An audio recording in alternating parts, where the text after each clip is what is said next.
As I prepare to leave snowy Syracuse and return to campus in what is no doubt the height of the pandemic, I, along with many of my peers, have been left wondering just what the university plans to do to adapt to our rapidly changing circumstances.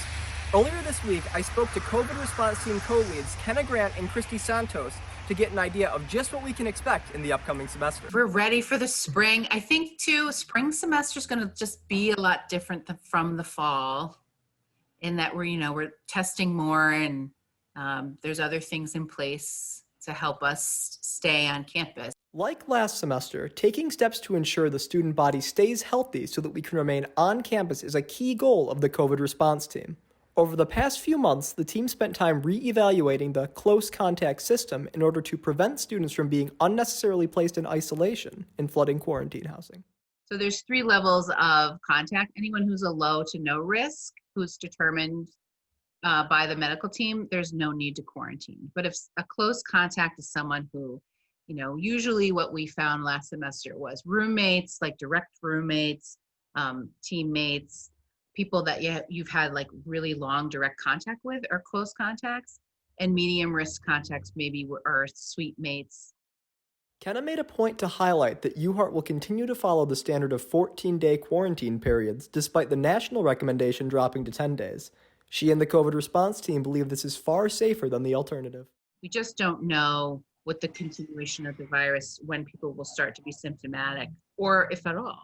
Over winter break, the COVID response team made strides to improve living conditions for the unfortunate students that do end up in quarantine. These changes took into account feedback that the team received from students that spent time in isolation.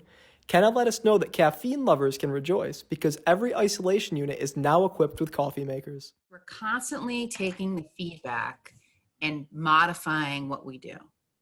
So the breakfast, for example, we were doing hot breakfast that students weren't waking up for. So we've modified that to still give breakfast options, but we've changed it a little to be more continental. In order to combat the spread of COVID, Uhart invested in more than just coffee makers and continental breakfasts. In fact, their latest purchase hopes to eliminate one of last semester's biggest issues with moving to quarantine housing. Golf cart that we were using when the weather started to get a little bit colder definitely was not cutting it.